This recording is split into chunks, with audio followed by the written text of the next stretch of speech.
Sophia's party was in full swing when she called everyone's attention. With phones recording and a cruel smile, she announced her bet about getting the fattest, most desperate loser to fall for her. As laughter filled the room, Henry stood there, tears welling up. But when he returned to the party an hour later, what he did left everyone stunned.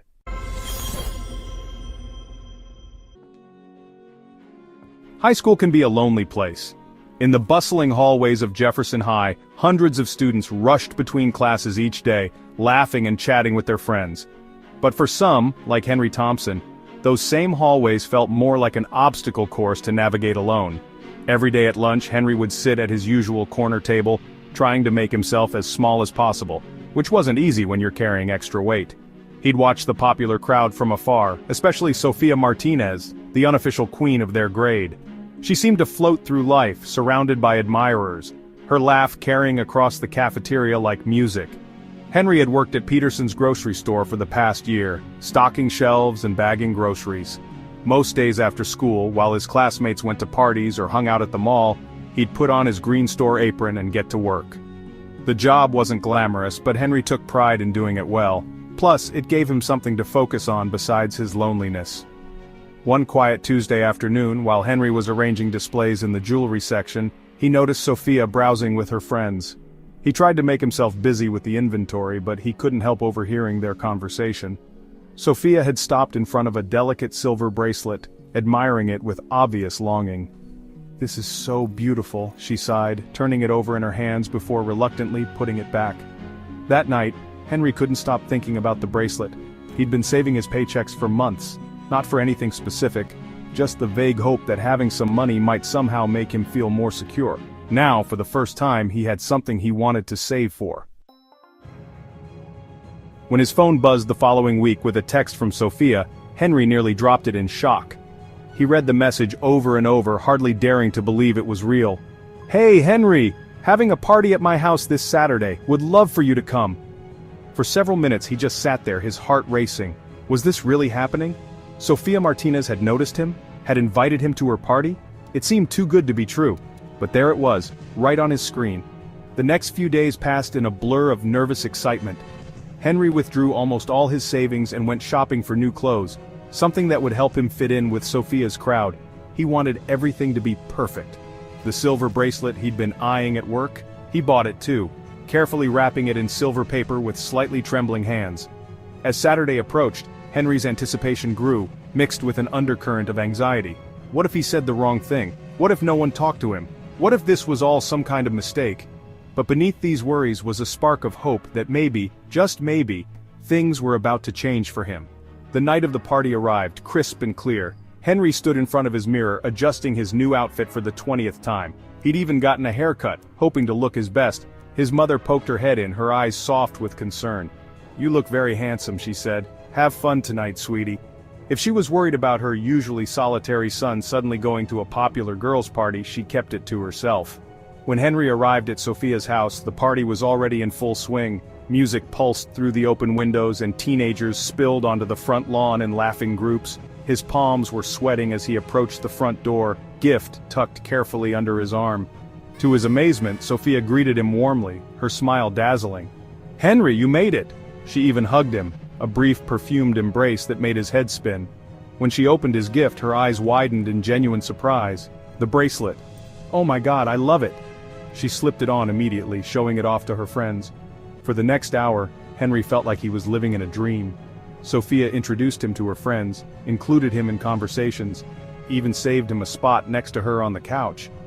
People who had never given him a second glance were suddenly laughing at his jokes, asking his opinions, treating him like he belonged. But looking back later, he would remember the small signs he'd missed in his happiness.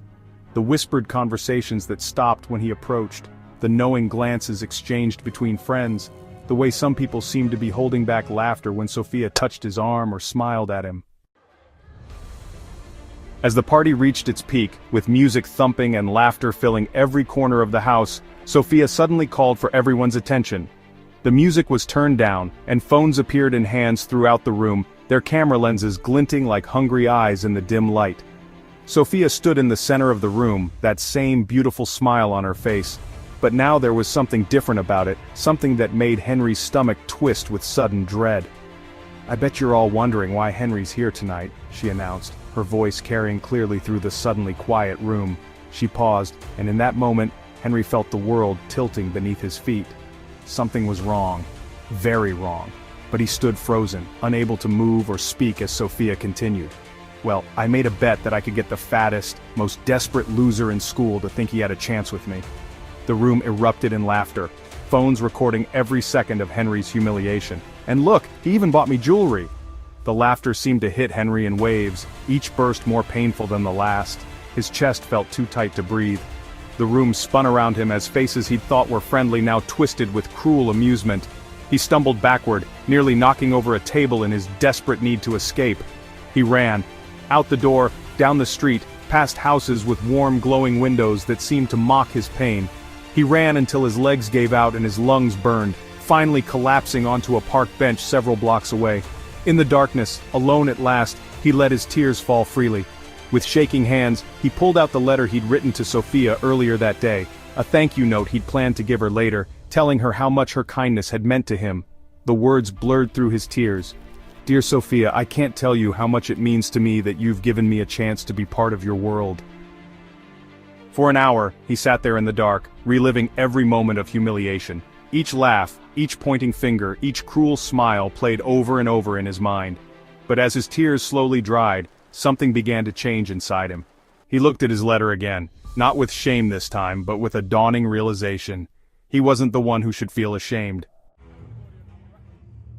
The party was still going strong when Henry walked back in. The door swung open, and heads turned as he made his way through the crowd. The music died down, conversation stopped mid-sentence, and a heavy silence fell over the room. Everyone waited for what would happen next. "You know what's funny?" he said, his words carrying clearly through the silent room. "I didn't buy this outfit or your gift because I thought I had a chance with you. I did it because I thought you were finally seeing me as a person. I wanted to show you the same kindness you seemed to be showing me.